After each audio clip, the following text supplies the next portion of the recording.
Bom dia.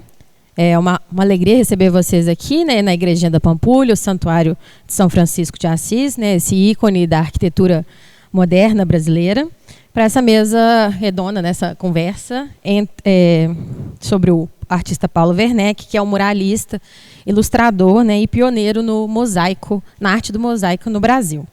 Então, hoje a gente vai ter essa oportunidade, né, de conversar sobre sua trajetória, sobre a obra da igreja e também sobre o contexto da preservação, né, dessa produção artística.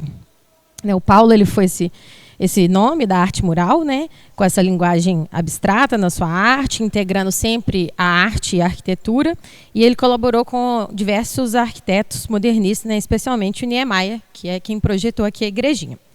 Então, hoje a gente tem aqui a Janaína, que vai começar essa fala para a gente, dando uma introdução, uma contextualização sobre a obra, e também a Rayane, que é a museóloga da Arquidiocese, que vai falar um pouco mais sobre a gestão direta, né, desse acervo artístico, dessa obra arquitetônica e artística que a gente está aqui hoje, podendo fruir dela. Então, okay. Muito obrigada, vou passar para a Janaína. Bom dia, gente. Um privilégio estar com vocês aqui neste sábado de manhã.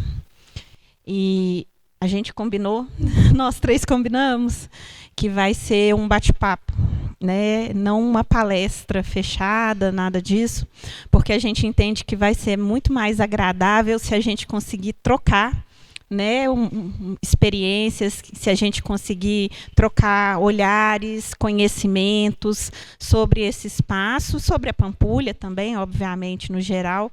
Então, eu acho que uma das coisas também é deixar um convite para que vocês participem conosco desse diálogo, né, que vai estar sempre aberto para vocês. A segunda coisa, então, dentro dessa proposta de um diálogo, né, da construção de um diálogo com vocês aqui nessa manhã, eu, conversando com as meninas e até tendo como referência todos os projetos educativos, todos os estudos que a gente tem hoje sobre Pampulha, eu quero fazer um convite a vocês.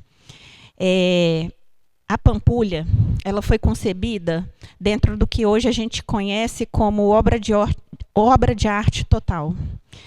E a gente entende que para você experienciar uma obra de arte total, e a igrejinha aqui na Pampulha, o que a gente entende que é a manifestação, né, maior do que é essa experiência de estar numa obra de arte total, eu vou convidar vocês a um novo olhar, um novo sentido de estar aqui. Para quem quiser e quem puder, eu convido vocês a fecharem os olhos, porque eu quero que vocês percebam a experiência sensorial, sinestésica, imersiva de estar neste lugar. O que a gente quer que vocês percebam hoje, né, a partir dessa conversa, e que vocês possam ressignificar o olhar de vocês para a Pampulha e para a igrejinha, é que na Pampulha, e especialmente na igrejinha, a estrutura, né, o concreto, a engenharia, ela se casa com a arquitetura, né, a expressão arquitetural ou a arquitetura escultórica, que se casa com os jardins de Burle Marx, que são obras de arte vivas, que se casam com as várias representações das artes plásticas, né, com a azulejaria, com a pintura mural, com as telas, com os relevos. E isso tudo forma Pampulha, que ainda dialoga de uma forma única com uma paisagem natural de entorno. Então, o convite que a gente faz agora para vocês, né, o primeiro convite dessa manhã, é que ao estarem na Pampulha, ao desfrutarem dessa experiência imersiva e sinestésica de estar na Pampulha, vocês se abram verdadeiramente para isso, para uma experiência de se deixar emocionar, de se deixar a experiência, o vivenciar todas essas obras de arte, todas essas linguagens artísticas e o seu corpo nesse lugar. É assim que a gente entende que tem que ser a experiência de viver e de estar na Pampulha para todos nós que estamos aqui. Esse é o nosso convite para vocês. Porque a Pampulha, ela é um conjunto criado com uma intenção projetual. Cada edifício, inclusive este edifício onde a gente está, ele foi colocado estrategicamente num local com um propósito de ver e de ser visto, ou não, que a gente ainda vai chegar nisso, ou de não ser visto, né? Mas tudo há uma intenção projetual, tudo obedece essa intenção projetual, e no caso desta casa especificamente, da nossa igrejinha, além de um cuidado, de uma intenção projetual, de um cuidado do ponto de vista urbanístico, da arquitetura e das artes, você ainda tem os cânones religiosos que são seguidos aqui, que não foram ignorados pelo Niemeyer, pelo Burle Marx e pelos artistas que ajudam a fazer esse espaço. Né? Então, a gente entender, né, essa intenção projetual, esse respeito, essa reverência ao rito religioso. A gente brinca, né? Eu e Rayane, a gente brinca, e eu gosto sempre de falar, gente, é uma igreja de verdade. Né? Porque, às vezes, as pessoas vendo toda essa potência, né, da arquitetura, vendo as obras de arte, algumas pessoas falam assim, mas tem missa? Tem missa. Tem batizado? Sim, é uma igreja de verdade, é um templo religioso. E até a chamada, né, o título hoje falava disso, assim, é um espaço que está entre a arte, o patrimônio e a questão religiosa, a religiosidade. E aí, viver essa imersão, eu acho que passa por isso. Viver essa imersão passa por se permitir sentir e vivenciar a experiência de imersão artística, de perceber o contexto em que nós estamos, entender esse espaço na cidade, na região, entender ele como um templo religioso também, e todas as simbologias que estão aqui, né, guardadas nesse lugar. Bom, vai lá.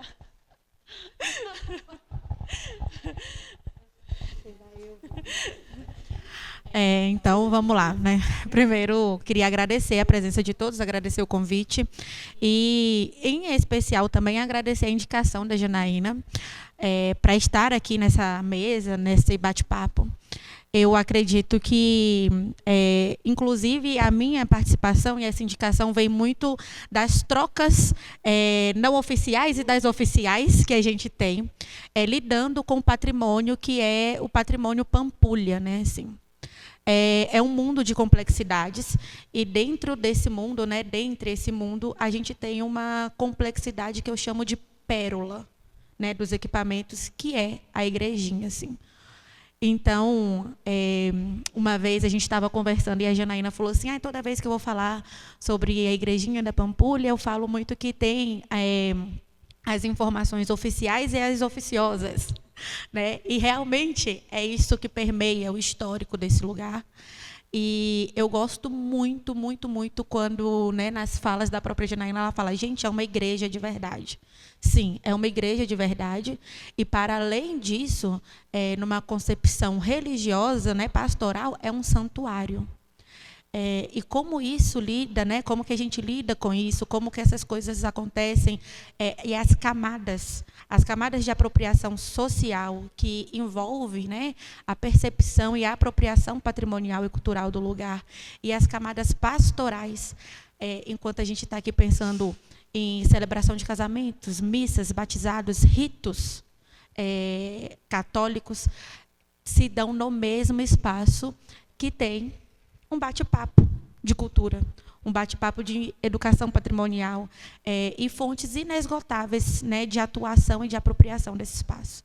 Eu acho que a igrejinha, né, falando de uma forma extremamente apropriada também, que os mineiros e os brasileiros, no geral, já conhecem enquanto igrejinha da Pampulha, ela é um marco mesmo, assim, que ultrapassa barreiras e camadas, porque, ao mesmo tempo que a gente está falando, está convergindo e está atuando de uma forma, outras percepções acontecem no mesmo momento. São cotidianas e contínuas. Né? A gente está aqui, mas nada impede de que daqui a pouco entre uma pessoa ou um grupo, se ajoelhe e faça a sua oração. E eu acho que é esse o ponto, né, de entendimento entre o patrimonial, o artístico e o religioso, e como isso tudo se configura nesse mesmo espaço. Pensando, acho que na obra do Paulo, né, que ela está aqui, né, na parte externa, né, esse primeiro contato que a gente tem com a igrejinha, né, quando a gente se aproxima dela, essa primeira visão, além do outro, né, do outro mural também da parte posterior, como que vocês veem esse diálogo da obra, né, com essa questão do conjunto moderno da Pampulha, né, dessa integração entre arte, arquitetura e a paisagem também, que é uma coisa muito importante aqui, né? Esses elementos, eles não acontecem sozinhos no espaço, né, mas eles estão integrados aqui com a lagoa, com as vistas, né? Como que vocês veem esse diálogo da obra com esse né, contextualização junto com o conjunto moderno? Então, vamos lá, né, gente? Como você já pontuou, Paulo ele foi um dos pioneiros, né, dentro ali do movimento modernista, a trabalhar essa integração das artes plásticas na arquitetura, né? Ele trabalhou com os irmãos Roberto, ele trabalhou com Niemeyer, ele trabalhou com vários expoentes dessa arquitetura. Para quem não sabe, esse mural que cerca e, né, que forra essa nave, a casca, né, exterior dessa nave principal da igreja, ele é o primeiro mural público de arte abstrata no Brasil. Ele é absolutamente inovador. Na verdade, gente, assim, eu acho que a gente tem que talvez dar ainda de novo mais um passo atrás e lembrar que o conjunto moderno da Pampulha é absolutamente inovador. Ele é algo absolutamente à frente de seu tempo. Eu acho que a gente tem que estar sempre reforçando isso e ressituando isso. Porque, se vocês forem estudar obra de arte total, uma forte referência desse conceito é Brasília. Mas o próprio Niemeyer já sinalizou, está escrito na Casa do Baile, que Pampulha é o início de tudo. É o início de Brasília, inclusive, né? Começa aqui. Está escrito aqui também. Está escrito aqui também. No painel, né, começa aqui. É o estudo para a nova capital. Então, ele já deixa isso muito bem claro. Então, a gente tem aqui na Pampulha, né, essas primeiras experiências, a questão da obra de arte total como um movimento mundial na arquitetura, começa na década de 20, mas a Pampulha, eu acho que ela é definitivamente um marco, tanto que ela é uma referência internacional até hoje. A gente recebe aqui, cotidianamente, né, sempre grupos, né, de visitantes do mundo todo, a universidade sempre está trazendo especialistas, a gente recebeu há pouco tempo um grupo, né, do Politécnico de Milão, a gente tem frequentemente eventos internacionais aqui em Belo Horizonte dedicados ao estudo do modernismo, ao estudo da arquitetura moderna, conservação e estudo de Pampulha, interessados em Pampulha, porque é essa referência. Então, o que a gente tem aqui do lado de fora, esse painel do Paulo é uma das maiores obras dele, sem dúvida nenhuma, um marco na carreira dele. Assim, você tem outras grandes referências da carreira dele. Ele foi um artista que produziu em várias linguagens. Ele deixa ilustração, ele deixa guache, ele deixa livros, né? Ele produziu amplamente dentro da técnica do mosaico. Ele é uma referência. Ele foi um designer, né? Ele produziu mobiliário também, em que ele traz a técnica do mosaico agregada a essa linguagem, né, do mobiliário. Mas a Pampulha e a igrejinha da Pampulha, eu sou capaz de arriscar que, se você colocar uma foto desse movimento em azul, desse mosaico, desse movimento em azul, em quase qualquer lugar, as pessoas sabem do que se trata. Eles sabem de onde que é. É igual se eu desenhar as 5 cascas da igrejinha da Pampulha assim, ó, no ar. Ou se eu fizer um rabisco, né, desenhando esse movimento, esse desenho dessas 5 cascas articuladas, e falar o que é isso. Eu acho assim, Belo Horizontino eu não vou nem dizer, porque eu acho que qualquer Belo Horizontino reconhece esse movimento em azul e qualquer Belo Horizontino reconhece esse traço. mas o mineiro, o brasileiro e até para fora é uma referência absoluta, né? E aqui, né, algumas questões interessantes que eu acho que a gente pode destacar também dessa integração eu não sei se todo mundo já reparou, mas aqui na igrejinha a gente tem 5 cascas articuladas, né? A gente está na maior casca delas, né? Vamos dizer assim, na maior delas que forma essa nave central. E ela se encaixa em uma outra que forma aqui o altar. E esse encaixe, depois vocês vão reparar, vamos dizer assim, né? Vocês vão poder observar mais de perto, ela tem uma diferença de altura proposital, porque a gente tem um vão por onde entra a luz natural que ilumina o portinário do altar. E aí você tem mais uma casca para o lado de lá, onde você tem a capela, e você tem mais 2 para o lado de cá, onde você tem a lojinha. De fora, no final, a gente vai sair e vocês vão ver esse desenho. É uma estrutura que até então ela não era usada para museus, para casas, muito menos para a igreja, né, gente? Não era usado para a igreja, definitivamente. Outro ponto interessante é que a igrejinha ela é absolutamente inovadora ao fazer cumprir todo um programa, porque existe um programa para as igrejas. Então, aqui você encontra todas as questões que tem que ter num templo religioso, numa igreja. Você tem o altar, você tem, né, a nave, você tem o coro, você tem o púlpito, você tem lá fora torre sineira, o cruzeiro. Você tem todos os elementos de um programa religioso, de um edifício religioso, mas apresentados de uma forma completamente diferente, que até de uma forma inovadora. Inovadora, né? E aí eu vou me meter aqui um pouco. Eu acho que vai muito por aí mesmo. A gente volta, né? Dá 2 passinhos para trás para a gente conseguir chegar no hoje, nesse entendimento, né, de uma obra de arte total e nessa inovação. Por que a Igrejinha da Pampulha é o que é, né, enquanto significado? É isso. A gente tem todos os elementos aqui. Quando a gente para pensar, né, na década de 40, a gente estava acostumado numa arquitetura barroca, rococó, né? E aí fala assim, mas na nave a gente precisava dessa diferenciação física entre o clero e o público. Aqui a gente não tem isso. Temos. O presbitério ele é elevado em relação à nave com 2 degraus. A gente não tem um guarda-corpo do que a gente estava muito acostumado nas igrejas barrocas, mas a gente tem aqui. A gente tem o batistério na entrada da igreja, localizado de acordo com os preceitos canônicos da época. Tem o coro, tem o púlpito, tem exatamente tudo. Só que a gente precisa pensar de uma forma inovadora, né? Como que isso foi pensado com genialidade e trazido para cá numa concepção extremamente moderna, e moderna que a gente está falando aqui no período modernista, e moderna no sentido de que vai causar estranhamento para o clero, né, daquela época.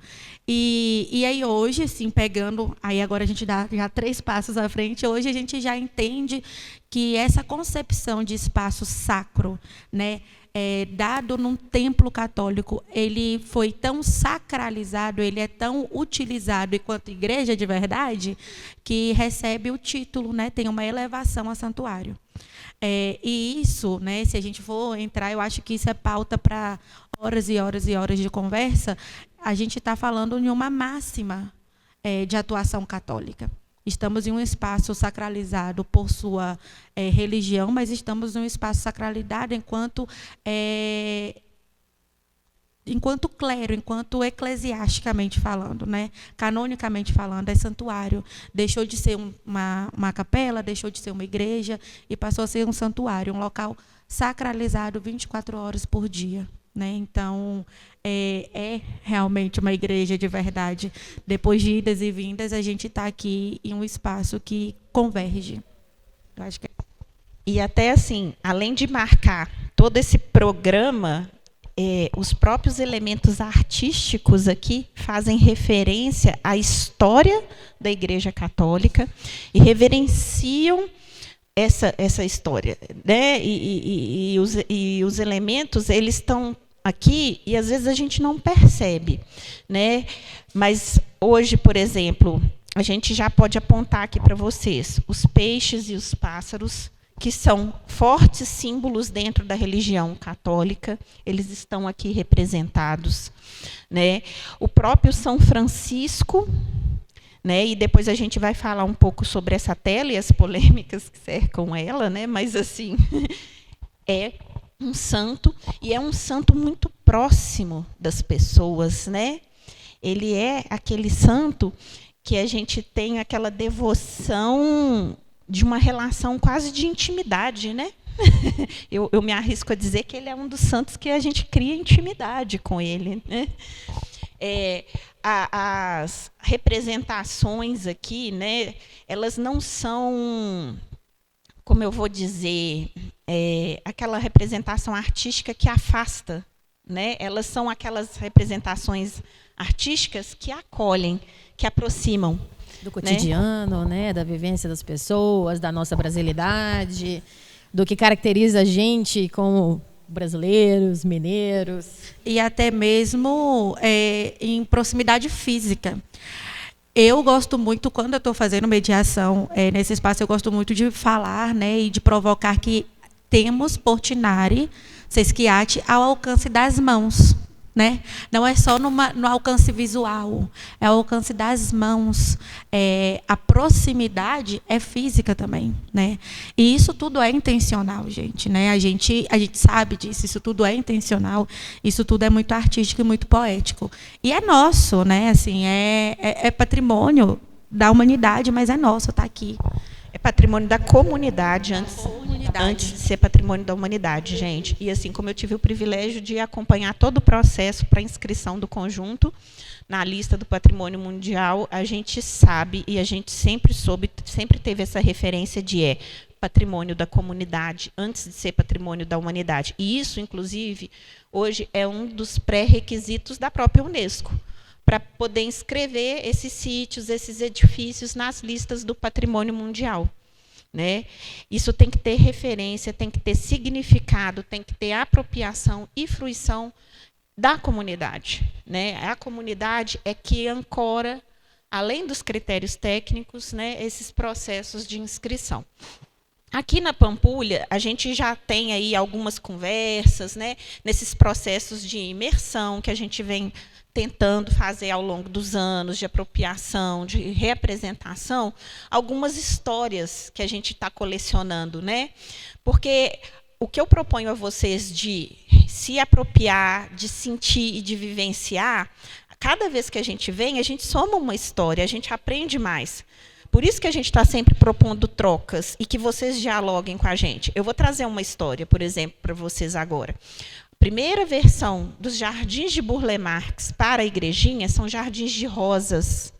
São 11 espécies de rosas que cercam esse santuário, além das mais de 100 espécies de planta que compunham o projeto da praça, aqui atrás, a Praça Dino Barbieri, que originalmente isso tudo era um espaço só, era o adro da igreja de São Francisco de Assis.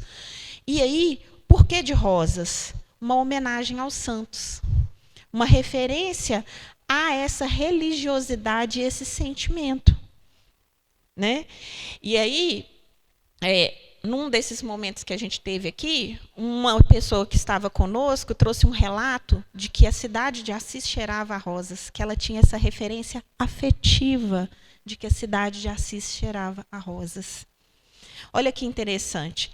E aí, parte dessa discussão do que é oficial e do que é oficioso, do processo de proteção dessa igreja, do processo de reconhecimento dela como um templo religioso, entre o tempo entre que ela fica pronto e ela passa a ser reconhecida e apropriada como um templo, uma das questões é um estranhamento dessas obras de arte, né, dessa arquitetura tão inovadora, dessa forma de trazer essa religiosidade, esse respeito ao sentimento religioso, mas não como as pessoas estavam acostumadas. Mas aqui ele existia o tempo todo, nos jardins de rosa, nesse programa, né, numa igreja e num equipamento que ele não está voltado para a rua, ele está voltado para o lago.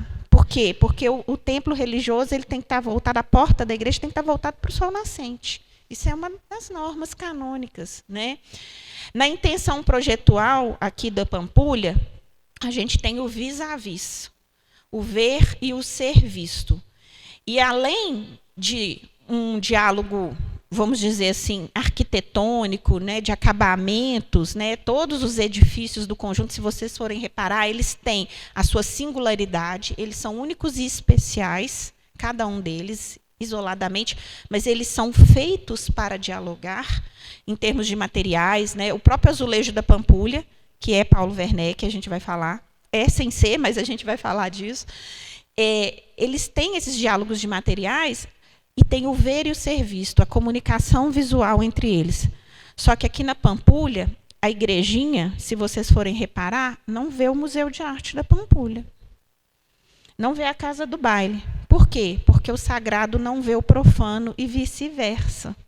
Então, dentro de uma concepção projetual, intencional, dentro de um lugar onde você escolhe exatamente onde você vai implantar cada edifício, onde você eleva a península do Museu de Arte, porque o Palácio de Cristal, que é o Museu de Arte, ele tem que se destacar na paisagem, onde você posiciona o templo religioso voltado para a lagoa, para o sol nascente, onde você escolhe todas as obras de arte que estão fazendo parte desse espaço, você afasta um pouco também a igreja, puxa ela um pouquinho para trás, porque o sagrado não vê o profano e vice-versa. Porque era o cassino, era o salão de jogos, era o salão de baile.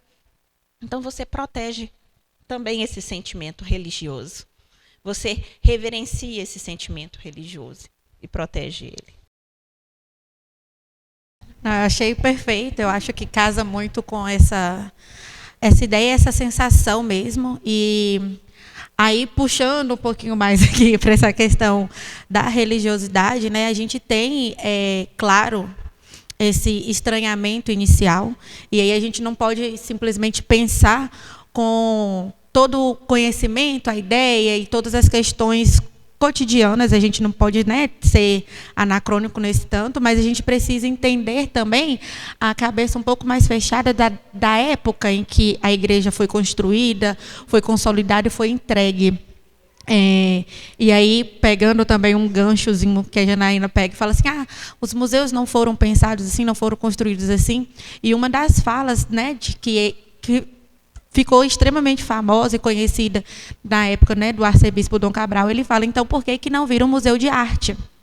E hoje em dia, né, a gente sabe do potencial da região Pampulha, o potencial dos equipamentos da Pampulha, tanto que tem um projeto que chama Museus Pampulha, a gente sabe do potencial museológico desse espaço. E eu, particularmente, gosto muito de pensar que são musealidades implícitas e, né, atribuídas a uns espaços sem perder sua função primária. A gente está aqui fazendo uma atividade museológica com a museália gritando na nossa cara, assim, a gente conversando sobre essas simbologias, essas poéticas, mas em um espaço religioso. A função primária ela vem sendo elevada ao ponto de que outras atividades não esgotem a sua função inicial e valorizem. Muito pelo contrário, não é esse esgotamento, é essa valorização desse entendimento. E é inesgotável, essa fonte de conhecimento é inesgotável. Tanto que nas trocas também, a Janaína falando do vis-a-vis e tudo mais, eu falei, mas Janaína, você já reparou que em uma das telas da Via Sacra tem a representação da própria igrejinha? Ela, não, onde é que está? A primeira coisa que ela me falou hoje, não foi nem bom dia, foi, cadê, me mostra?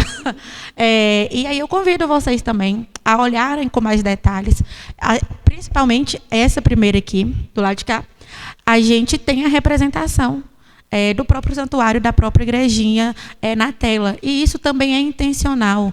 Foi descoberto, foi falado, a gente tem essas informações de quando que é? Não, a gente não sabe.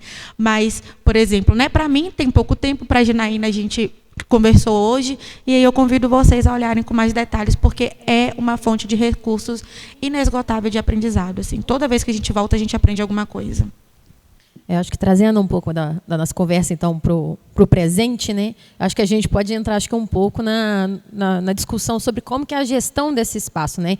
Como conciliar essa preservação desse patrimônio que é da humanidade, que é do Brasil, que é de Minas Gerais, com esse uso litúrgico, com a preservação dessa característica artística desse espaço. Então, vocês duas, né, dentro das vivências de trabalho, têm experiências diversas e, ao mesmo tempo, similares, né, cada uma lidando com uma escala e uma esfera de diálogo. Eu queria que vocês trouxessem um pouquinho da experiência de vocês de como é gerir e preservar esse espaço que a gente está aqui hoje. A gente pode tentar reduzir e focar, às vezes, em algum pontinho. Eu acho que a bufada das duas, ao mesmo tempo, já diz muita coisa, né, gente? Assim, eu acho que talvez uma palavra que não define, mas que categoriza bem, é a complexidade. É complexo. É complexo, e é complexo exatamente por essa atuação de várias camadas, várias nuances, vários entendimentos, várias possibilidades. E como que isso se dá, eu brinco muito com a minha equipe aqui interna, que é no dia a dia. A gente tem que entender quais as necessidades daquele momento, quais as peculiaridades daquela solicitação, daquele pedido, e como que a gente vai conseguir conciliar essas solicitações, esses entendimentos, essas apropriações nessa função primária, né? Em respeito, né, o respeito primário, inicial, o que vai regir, inclusive, né, as orientações de aceitação, de entendimento, esse respeito à religiosidade do espaço. Eu acho que o que mais causa, talvez, uma dificuldade são esses atritos, né? E aí, uma vez, numa formação, eu gosto muito de trazer exemplos de coisas que vão me vindo à memória. Em uma formação com a equipe do Educativo aqui, eu estava falando exatamente dessas possibilidades e que talvez tenham atritos e tudo mais. E um educador falou assim, dá um curto-circuito. E aí, quando a gente pensa em curto-circuito, a gente já pensa em fogo, isso e aquilo, mas se a gente olhar com atenção, né? Se a gente olhar com um pouco mais de carinho, com as minuciosidades da coisa, pegando ali uma lupa, talvez esse curto, pegando em um recorte específico, é uma belíssima obra de arte. Sabe, assim, com elevados, com cores, com intensidade, com propriedade, como que aquelas faíscas, né, soltam, como que aquelas faíscas são propensas, são propagadas no espaço. E aí a gente foi parar para pensar exatamente sobre isso. E aí eu brinquei muito com isso e trouxe depois uma crônica do piano de Bezerra de Menezes, que é maravilhosa, assim, que ele fala numa crônica específica que ele vai a uma igreja gótica, né, mas aí a gente traz para nosso cotidiano aqui, e que um grupo de pessoas tinha umas senhorinhas rezando e um grupo de pessoas foi fazer uma visita e fala assim, licença com as pessoas que estavam rezando, vocês estão atrapalhando minha foto. Essa crônica acontece aqui todos os dias. Todos os dias. E a equipe, né, do Educativo, eles aprenderam a lidar com essas peculiaridades e com essas camadas que são sobrepostas, eles aprenderam a lidar, nós estamos aprendendo, e a gente vem conseguindo driblar mesmo, assim, driblar esses entendimentos e essas narrativas. E hoje em dia a gente convida as pessoas que vêm para uma fotografia, para essa fruição, a fazer a oração, e essas pessoas que vêm para fazer a oração para ter uma mediação de contemplação, exatamente, de fruição, de contemplação, de entendimento artístico e da poética do lugar. Então é complexo, é complicado, mas é maravilhoso, é gostoso. Gente, eu sou mais poética, né? E além de trabalhar com Pampulha, eu sou uma cliente fiel de Pampulha e dos programas educativos. É igual eu disse para vocês no início, eu aprendi com as equipes, por exemplo, com a equipe da Casa do Baile, essa teoria sobre a imersão no território. Né? É o que a gente já falou, que a gente aprende o tempo todo estando em Pampulha. Cada vez que eu venho a Pampulha e que eu tenho uma oportunidade de troca, eu aprendo algo novo. Hoje eu aprendi sobre a representação da igrejinha nas telas da igrejinha. Mas, o ano passado, no ciclo de debates do Bolsa Pampulha, a gente teve a oportunidade de viver a experiência de ouvir o Krenak. E o Krenak trouxe um olhar e uma fala sobre confluência, que tem tudo a ver com a experiência da obra de arte total, com a proposta da obra de arte total, e eu acho que com a experiência que a gente vive hoje de gestão da Pampulha e da igrejinha da Pampulha. Eu acho que a palavra hoje, mais do que nunca, é confluência. Do mesmo jeito que, para a obra de arte total acontecer, para que a igrejinha da Pampulha aconteça enquanto expressão máxima de uma obra de arte total, você precisa que todas as linguagens artísticas possam confluir aqui dentro. A gente tem que ter uma grande confluência para fazer essa gestão acontecer. E como a Rayane disse, assim, trazer o olhar sensível e religioso para quem está aqui para contemplação artística e trazer a possibilidade da imersão e do conhecimento artístico para quem está aqui voltado para um sentimento religioso. E é isso, é essa confluência. A gente não precisa ter o conflito. A gente pode ter esse movimento de confluência. Eu acho que é isso. A gente vem vivendo, né, há vários anos, eu já estou trabalhando com Pampulha há muito tempo, né, aí já se vão muitos anos, e aí nesse processo eu vivi essas várias etapas. Né, a gente viveu uma etapa, por exemplo, em que as pessoas que utilizavam esse templo para se casar, elas tinham permissões maiores. Depois a gente viveu um momento em que a igreja se fechou para um processo de restauração. E, ao mesmo tempo que esse processo de restauração física aconteceu, a gente teve a oportunidade de amadurecer e desenvolver um novo entendimento sobre o estar e o vivenciar esse templo e fazer novos acordos para propor para a comunidade, inclusive sobre o estar e o vivenciar este templo. Né? E aí a gente também teve a oportunidade de discutir essas questões do como vivenciar a igreja, se a gente ia trazer, por exemplo, é maravilhoso você ter o portinário ao alcance das mãos.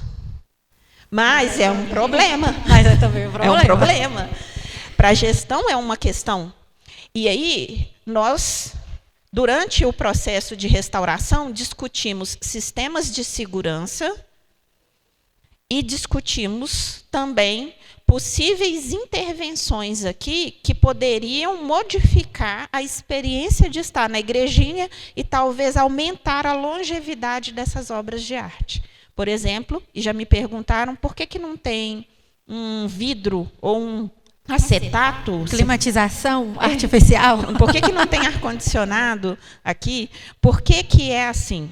E a gente optou, ao longo desse processo, por manter a experiência igual ela foi projetada, mas intensificando um processo educativo. E eu acho também que, quando a gente está falando de a gente intensificou, a gente conversou, a gente fez, é tudo, a fala está no passado, mas a atuação é presente. Né? Nós conversamos, nós dialogamos muito, muito mesmo. Direto, assim, é WhatsApp, é isso, é aquilo, é um entendimento conjunto. E aí, trazendo um pouco até para a gente aqui, quando a Janaína fala de confluência no sentido artístico, a gente também está falando de confluência no sentido de entendimento de gestão enquanto equipamentos Pampulha, né? Tentando manter, inclusive, o espaço enquanto um local vivo, comunitário, que seja utilizado pela comunidade. E aí, fazendo um recorte nisso no âmbito da Arquidiocese de Belo Horizonte, esse entendimento veio antes mesmo da reabertura.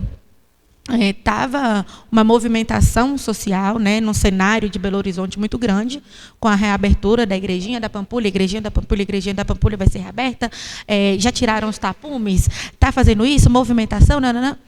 E aí, antes dessa reabertura, pegou-se uma equipe da Arquidiocese e falou, o que a gente vai fazer? Porque a comunidade já está clamando esse atendimento antes mesmo dessa reabertura. Montou-se um educativo, né? Hoje em dia, o Santuário Arquidiocesano São Francisco de Assis, com todas as suas atividades pastorais e religiosas em funcionamento, tem também um setor educativo ligado ao setor de patrimônio e cultura da Arquidiocese, que atua todos os dias. E isso veio através de um entendimento da necessidade trazida pela comunidade. Então, a comunidade trouxe isso, com a reabertura do santuário, com esse entendimento de que é um local ímpar, singular, e que precisa dessa atenção. E aí eu acho que casa muito com essas falas. E como isso se dá, gente, no dia a dia. Tem coisas, a gente está falando que toda vez que a gente vem, a gente descobre uma coisa nova, e todas as vezes acontece uma pergunta, um questionamento, um entendimento, uma apropriação que a gente não tinha pensado. E aí, como que a gente lida com isso? Da melhor forma possível. Na confluência. Na confluência. A gente tem que lembrar da confluência. E aí, pensando assim, às vezes eu não sei respostas, pelo menos não tenho uma resposta na hora. Eu, Janaína, me salva aqui, me socorre aqui. Já aconteceu isso na Casa do Baile, na Casa JK? Como que foi? Como que é essa experiência? E essa troca de informações e de experiências também entre as equipes, com programas e projetos estruturais mesmo, para entendimento ampliado do que é essa apropriação, para além de o equipamento, né, mas do equipamento Pampulha na sua complexidade, no seu complexo cultural e arquitetônico. Outra coisa importantíssima que a Rayane falou é a Pampulha enquanto algo vivo, né? Eu acho que é hoje um mínimo denominador comum para quem trabalha com patrimônio, que o patrimônio ele é vivo, né? E o patrimônio, para ele ser significativo para a comunidade, ele tem que estar vivo, ele tem que responder às questões do presente, da comunidade no presente. Ele não pode ser uma fotografia no tempo, né? Ele tem que estar continuamente sendo ressignificado pela comunidade que vivencia este espaço. Porque para o turista, às vezes, ele vai ser essa fotografia no tempo, mas para a comunidade ele não é uma fotografia no tempo, definitivamente. Ele tem que estar sempre ancorado num entendimento do presente, no uso do presente, né? E esse processo de gestão, então, ele tem que fazer essa ligação entre a fotografia no tempo, entre essa Pampulha da década de 40, esse marco, né? Essa igrejinha, que ela é um edifício tão à frente do seu tempo, que ela termina de ser construída, de ser ornamentada em 45, mas em 1947 o ISFAM, na época nem era IFAM, ele tem que tombar ela. Ela é um dos primeiros bens tombados do Brasil, o primeiro bem modernista, porque existia um risco real de arruinamento. Existia uma ameaça real de que ela fosse demolida, por causa das questões polêmicas que cercavam o fato dela não ter sido sagrada, recebida pela Igreja Católica naquele momento. E aí, vamos brincar aqui agora, vamos fazer a parte da fofoca, para a gente contar quantas histórias cercam essa não sagração, gente, porque é isso. A gente tem o oficial. O Juscelino não pediu autorização à arquidiocese para construir esse templo. E todo templo religioso ele tem que ter uma autorização para ser construído. Ok? Essa é a história oficial. As não oficiais, que a turma mais gosta. Todo mundo gosta das não oficiais. Vamos lá, né? Vamos começar pelo nosso amado vira-lata caramelo no altar, porque a gente ainda não falou desse altar maravilhoso do Portinari. Um cachorro no altar, seu prefeito, é um absurdo. Um cachorro no altar, um vira-lata caramelo. Hoje todo mundo ama o vira-lata caramelo, né, gente? Mas na década de 40 não era exatamente assim. E o lobo é o animal que faz parte da história de São Francisco, né?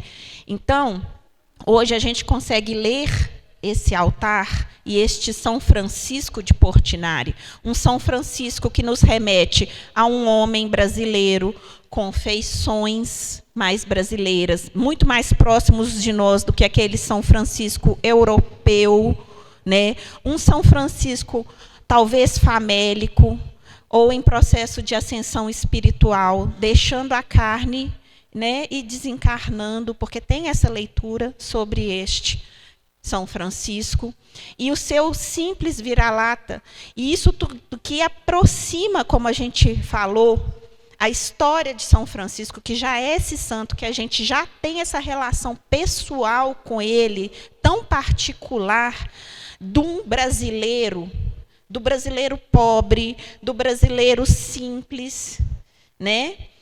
E como que se lida com isso? É uma igreja que tem um monte de gente que vê nela, e a gente vai ver do lado de fora, né? A foice e o martelo, construída por um ateu comunista, com um vira-lata caramelo no altar. Numa área construída para nobres, desfrutar de lazer. Numa área construída para nobres, desfrutando de lazer. Ainda tínhamos alguns outros problemas, porque o Juscelino e o Dom Cabral tiveram outras rixas relacionadas a outros espaços de Belo Horizonte. Olha ela. Olha ela. Mas, gente, assim, o Juscelino, ele deu um terreno para a primeira igreja batista de Belo Horizonte ser construída na Praça Raul Soares, que era a primeira praça da cidade onde aconteceu o primeiro movimento, como é que chama? Evento eucarístico. O primeiro evento eucarístico de Belo Horizonte foi na Praça Raul Soares. Aí o Juscelino deu um terreno para a construção da primeira igreja batista lá. Ou seja, né, a relação estava um pouco desgastada naquele momento, né? Então, a gente precisou ter essa proteção do SFAM a esse prédio, que ficou fechado muitos anos. A gente precisou ter um amadurecimento do olhar, inclusive para que as pessoas pudessem compreender que essa edificação, ela é, sim, uma edificação que reverencia a religiosidade, como hoje a gente consegue ver. Sim, perfeito. A Janaína deu um resumão assim, muito bom do histórico aqui. Mas é isso mesmo. Então, quando o templo ele é entregue, ele não é sacralizado, ele não é aceito pela religiosidade da época. E uma das falas que ficam marcadas é exatamente isso, né? Assim, um cachorro no altar é inadmissível. E, na época, então, arcebispo Dom Cabral, ele fala por que não é dedicada a um museu de arte. Porque aí agradariam tanto gregos ou troianos, porque uma igreja definitivamente não é. E aí foi construído como igreja, foi sacralizado com Dom João. Dom Valmor, quando ele assume, coloca enquanto capela curial, ligada diretamente à cúria. Depois, se vocês quiserem, a gente fala um pouquinho sobre essas diferenciações dentro da sacralidade. E, em 2021, é elevada à condição de santuário arquidiocesano. Então, esse entendimento católico, né, ao longo dos anos, vindo também com todas essas questões de estudos, apropriação, movimentos sociais e artísticos de proteção à edificação, vão amadurecendo essas ideias, esses entendimentos, inclusive na arquidiocese, né, dentro da arquidiocese, dentro do setor arquidiocesano, digamos assim, e chega à condição de santuário, que é o espaço que estamos hoje. E, para além disso, né, é muito importante ressaltar mesmo e enfatizar esse entendimento atual que lida muito as questões, e aí trazendo um pouco para a minha área, né, gente, essas questões da nova museologia e museologia social, desse entendimento de que museus eles não são mais, né, edificações fechadas em si. Um cubo branco não é isso. Saem-se, os museus eles são expandidos, saem desses muros edificados e é entendido enquanto território, né, e igrejas passam a ser espaços musealizados. E esse entendimento na arquidiocese ele é amplamente difundido, tanto que, com a reabertura 2 meses depois, né, então a gente reabriu aqui em 2019, em outubro de 2019. Em dezembro de 2019 já tinha instituído, enquanto ação consolidada, o setor educativo ligado ao memorial, exatamente por esse entendimento de espaço musealizado. E essas ações que estão acontecendo hoje, né, são fundamentais, são vivas e são realizadas durante todo o ano, assim. E a gente quer exatamente isso, que seja um espaço utilizado nas suas várias vertentes. E, né, eu acho que é isso, meio que superando, digamos assim, não no esquecimento. Exatamente, essa dicotomia, superando essa dicotomia, porque para a gente não existe, e o que a gente quer, o que a gente conversa, o que a gente mais pontua na necessidade é essa apropriação plural, né, para manter esse patrimônio vivo, porque é nosso. Gente, eu acho que a gente aqui tem uma experiência tão bonita, né, em tantas camadas, né, do que a gente constrói enquanto a vivência e a experiência do patrimônio, né, do estar no patrimônio, e o fato de, às vezes, a igrejinha ser tão próxima da gente, enquanto cidadão, a gente fica com aquele olhar meio embaçado para isso, né? Por isso que eu acho que é tão importante esse convite a rever, reconhecer, né, o espaço periodicamente, né, e o estar aberto a sempre aprender algo novo sobre o lugar, né? Eu mesma vivo cotidianamente essa experiência de estar aqui como gestora e viver junto com outros que estão aqui a experiência religiosa, né? E a gestão desse lugar, ela passa por isso, né? Mas a experiência religiosa, ela também pode passar, né? A partir desse convite para entender que as obras de arte aqui, elas estão dialogando com essa religiosidade, né? Eu não sou uma especialista em igreja, em histórias, nem de São Francisco, mas eu sei que a gente consegue reconhecer nesse altar a história de Francisco ali representada, das ordens, né, de Santa Clara, né, dos pedacinhos da história dele que estão aqui trazidos, né. Eu também não sou uma especialista em religião, em igreja católica, mas eu sei da história da simbologia dos peixes e dos pássaros, de quando o sinal do peixe ele era o sinal que marcava o católico, né? Até em momentos de perseguição, né? O quanto que o peixe ele é simbólico dentro dessa fé e dessa história dessa religião, né?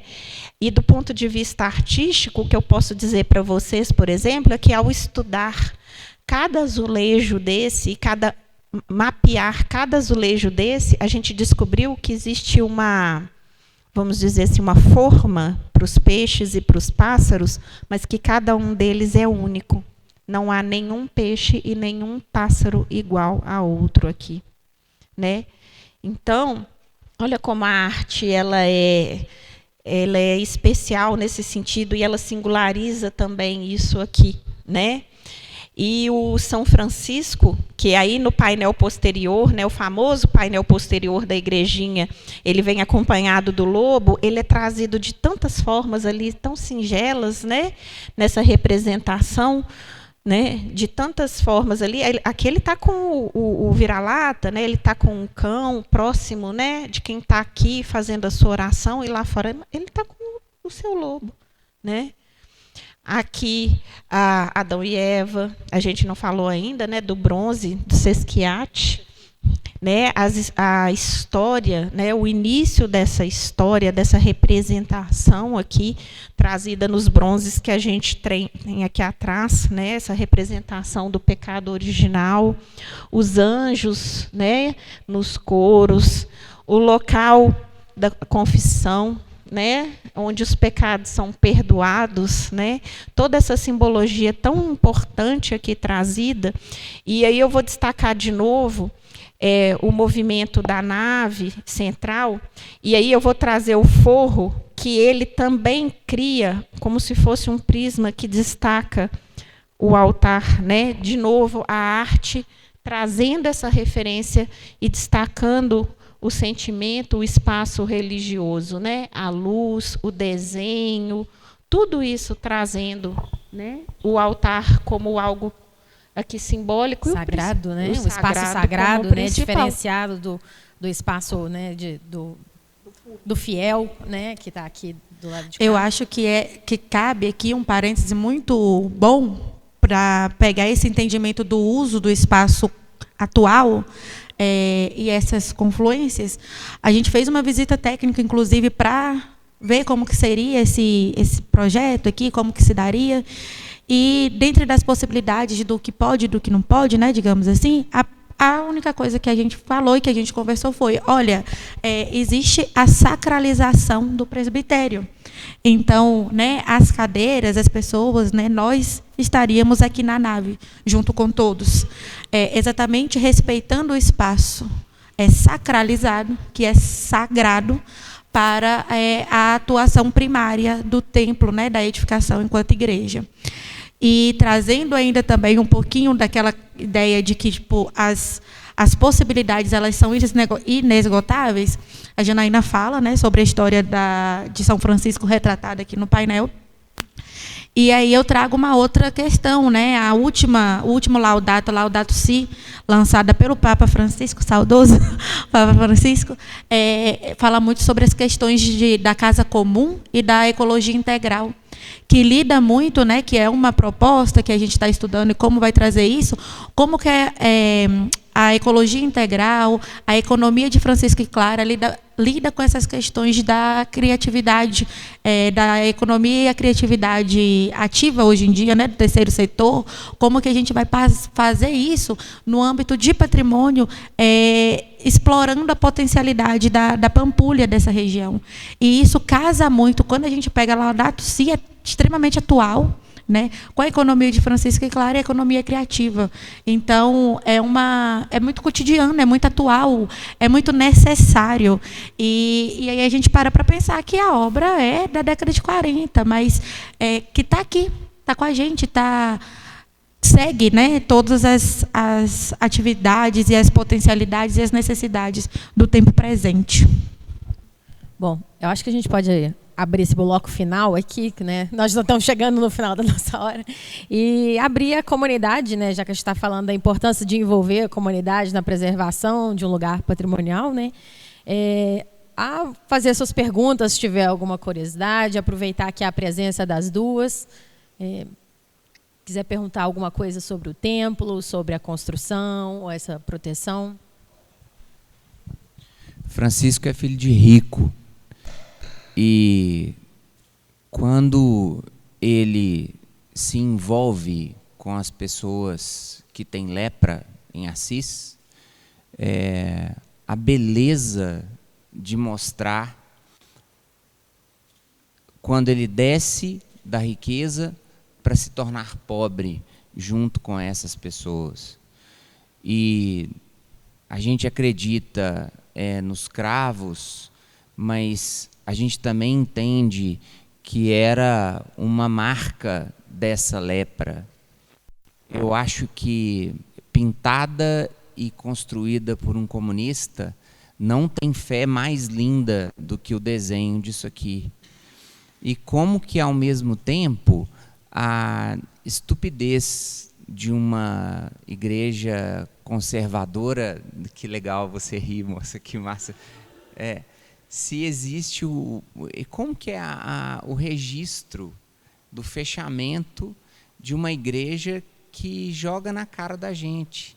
Console mais, console-se menos, ame mais, ame-se menos, que é a oração de São Francisco, que aqui mostra, eu acho, a excelência e a beleza desse movimento tão lindo que é a gente ser humilde frente a esse contexto. Como que a estupidez eclesiástica que vem com Francisco, né? Coisa mais linda na hora que ele diz que a igreja é para fora, que a igreja não é para dentro. Como é que é o registro lá atrás, nos anos 40? Eu fiquei numa saia justinha aqui agora, mas vamos lá. Eu acho que, não, falando muito por mim, tá? Eu trocaria a palavra estupidez por uma ignorância. E eu acho que essa ignorância vem muito da pessoa ser imbuída de vaidades próprias, peculiares, enquanto homem, não enquanto pessoa da religião, né? A gente está falando de bispos, de padres, de presbíteros, de diáconos, podemos estar falando aqui de qualquer título religioso, mas são feitos e praticados por homens, né? Então, e aí passíveis a erros, passíveis a entendimentos que não são os entendimentos contemporâneos, e aí também pensando numa perspectiva de, aí falando também de novo por mim, de me colocar num lugar de fala atual, mas pensando no tempo que foi tudo isso, né, realizado, concretizado, entregue. É claro, né, sou totalmente partidária ao seu entendimento. E uma das coisas mais atuais assim que eu posso te trazer é que, quando foi sacralizado, né, e elevado a santuário, tinha um entendimento inicial de sempre falar santuário arquidiocesano, São Francisco de Assis, santuário, santuário, santuário. E uma das falas que me tocou muito, né, do clero da arquidiocese foi: santuário é um título, né, uma elevação canônica muito boa, parabéns, mas tem coisa mais própria, mais apropriada, mais nossa do que chamar pelo diminutivo? Você conhece alguém, né? Assim, aí a Ana, você não fala oi Aninha, você fala oi Ana, tudo bem, prazer? E aí a Aninha é o que demonstra uma intimidade. E, né, a comunidade é tão íntima com o templo que todo mundo reconhece, chama, se apropria e trata enquanto igrejinha da Pampulha. E aí a gente vê a evolução de pensamento dentro da igreja, né? Então, claro, teve a ignorância da negativa na década de 40, mas tem essa ampliação de entendimento e de apropriação na própria aceitação do apelido, digamos assim, do espaço atualmente. Eu acho que isso se dá muito pela construção de uma educação patrimonial, com os técnicos que trabalham junto ao clero, que trabalham junto a um entendimento ampliado e alargado de patrimônio, de comunidade, de pertencimento, e que vão fazendo esses trabalhos de entendimento conjunto e comunitário de que é igreja, é templo, é santuário, é um espaço sagrado pela religiosidade, mas é um espaço de uso público e que se dá de diversas formas, e que o bonito é exatamente isso. A fé, ela é transposta e demonstrada por várias formas, e o nosso papel enquanto técnico, né, assim, eu sou leiga, trabalho na arquidiocese, mas sou leiga, nosso papel enquanto técnico nessa parte aqui, que está nesse meio, é exatamente mostrar esses caminhos, que são caminhos possíveis, necessários e urgentes. Eu acho que é isso. Viva, viva, com certeza. Gente, eu acho que é isso, assim. Ressaltando que a gente vivia outro tempo histórico, né? A Pampulha, ela foi um projeto absolutamente à frente do seu tempo para todos os edifícios, não foi só para a igrejinha. Isso aqui é uma obra de arte à frente do seu tempo, e são homens na gestão. Eu acho que isso o sentimento religioso, ele protegeu esse espaço de alguma forma também. Lógico que protegeu a leitura do espaço como uma obra de arte, aquele reconhecimento imediato da comunidade artística ali, falou assim, opa, não vamos deixar demolir não, né?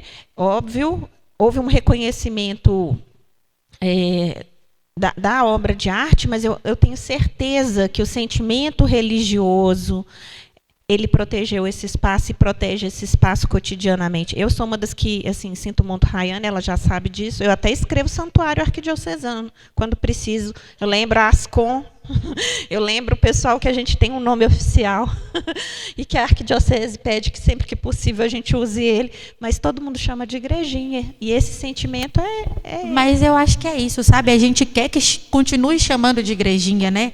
É minha, é sua, é nossa, é de todo mundo. É a nossa igrejinha. É a nossa igrejinha.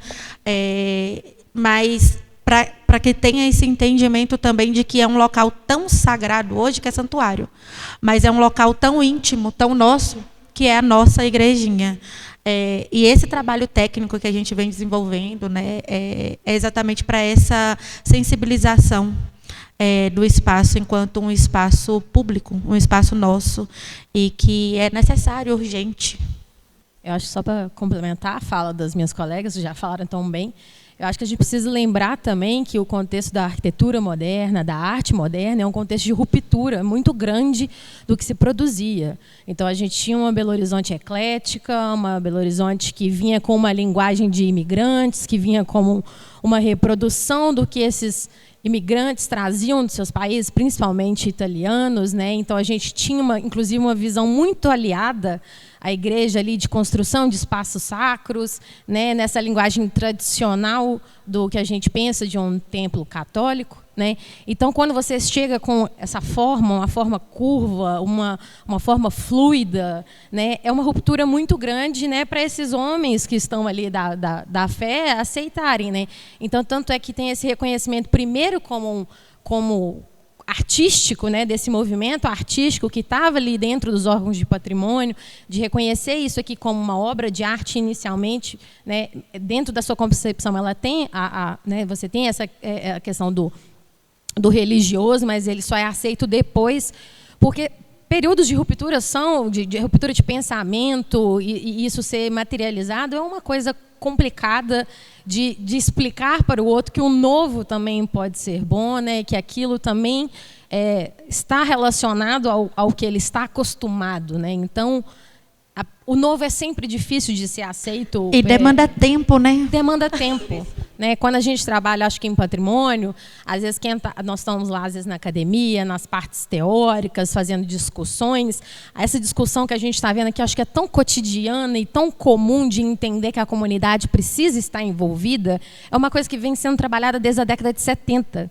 A gente vai ter uma real apropriação disso como um entendimento nos últimos anos, não tem 10, 20 anos. Então, assim, é uma batalha muito grande de trazer esses entendimentos, acho que de ruptura, né, para uma fala mais geral, assim, de um entendimento mais geral. Então, assim, tanto acho que pensar esse entendimento, pensar nessa dificuldade de aceitar um templo que rompe com a estética, com as formas, como a arquitetura sagrada era apresentada até então para essa comunidade extremamente tradicional, que é a comunidade mineira, como também é esse entendimento que hoje a gente já tem, que é a igrejinha. Por mais que venham falar que é santuário, é a igrejinha de todo mundo, né? Eu lembro quando a Rayane me mandou um e-mail sobre vir aqui, ela, não, que a gente está precisando ir lá no santuário. Eu estou assim, qual que é o santuário de São Francisco? É a igrejinha da Pampulha?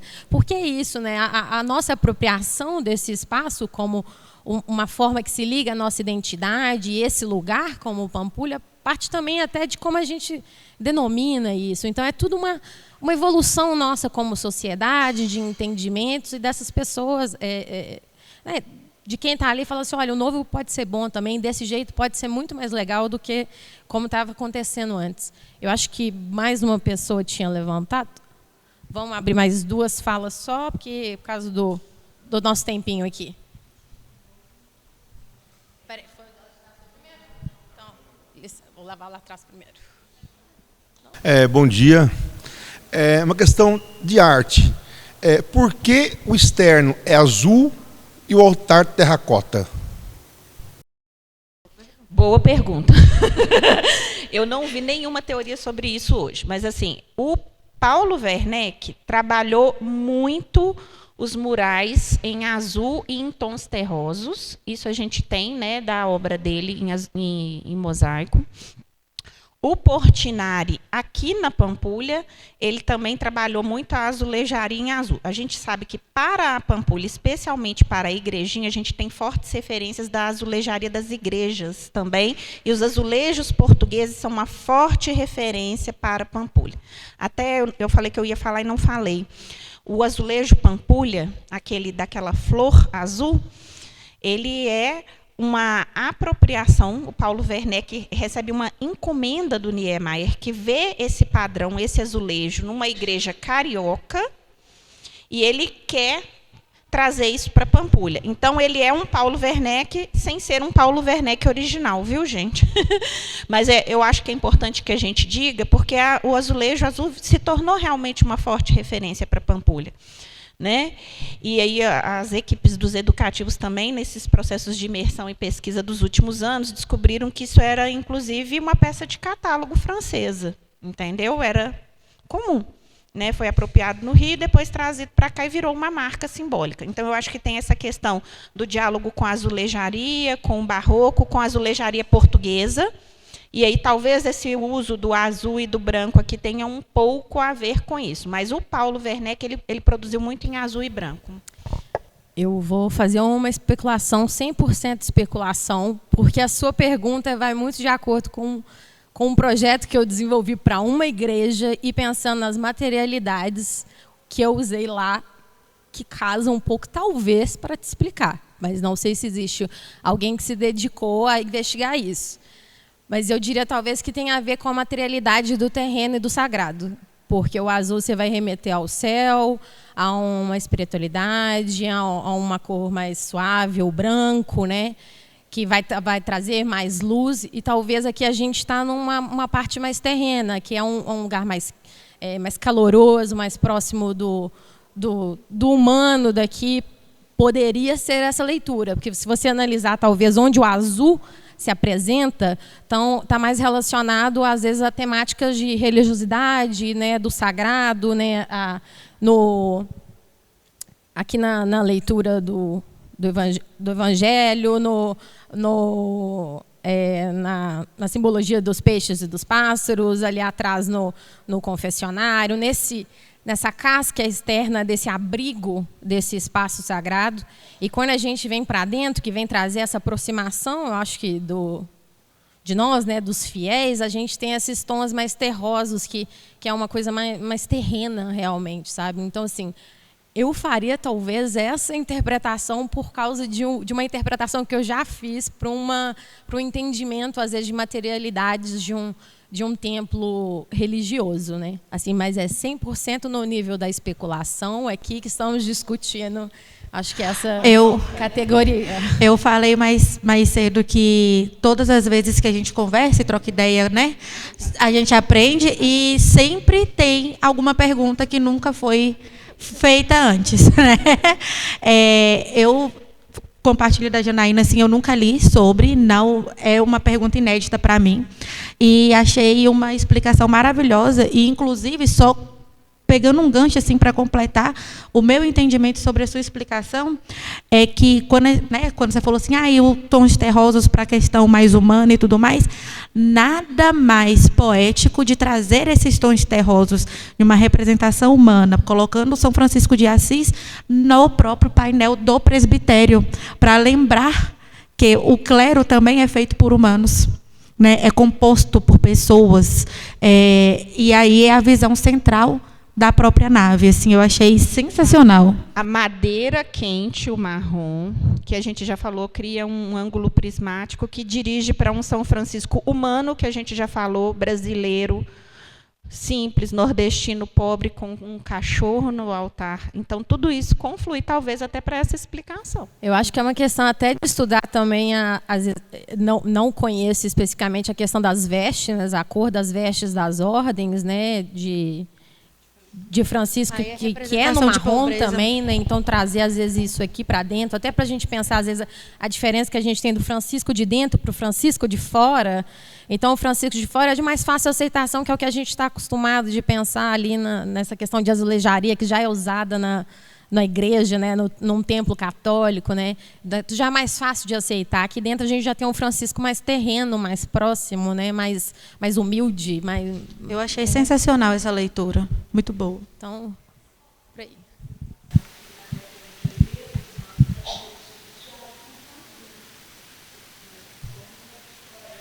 Esses bancos, eles são os originais. Pois é uma novela, gente. A gente tem até que esclarecer isso. Depois da última restauração, um acordo que a gente fez com a arquidiocese foi procurar os bancos. Uma novela. A gente foi caçar esses bancos nas igrejas de Belo Horizonte. Teoricamente, são esses bancos os originais. É porque as pessoas têm várias memórias de outros bancos aqui, inclusive uns dourados. Outro dia o pessoal está assim, mas eram bancos dourados. Gente, banco dourado não era o original da igreja. Eram esses. Mas, às vezes, é porque a gente sabe que esse acabamento em couro, ele tem que ser trocado, né, gente? E aí, eu não tenho fotos antigas. Você fala que era um azul mais claro, então.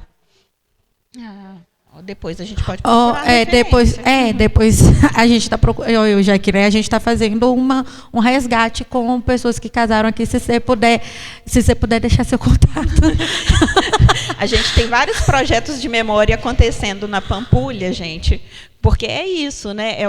São essas várias memórias, né, dos espaços, isso faz parte também desse trabalho nosso. Eu acho que a última pergunta para a gente encerrar por causa do nosso tempo aqui. Porque a gente tem que sair para a gente visitar, voltinha. Senão não vai dar tempo para fazer a imersão que eu convidei vocês. Rapidamente, eu queria inicialmente agradecer vocês por essa conversa tão rica, tão interessante, tão necessária, sobre essa confluência interessante e mágica que acontece aqui entre o religioso, o artístico, o patrimonial, o arquitetônico, toda essa conversa junta nesse lugar tão interessante que estamos hoje e que é tão importante para os moradores da cidade entender a história, entender onde que estamos, a importância deste local, a trajetória, a história, tudo que atravessou este local para se manter firme como ele está e ser o cartão postal da cidade importante que ele é hoje. Queria agradecer muito a vocês por essa conversa, por compartilhar com todos nós toda essa história, todo esse conhecimento e toda essa informação maravilhosa com todas as pessoas que estamos aqui. Só isso, muito obrigado. Eu que agradeço.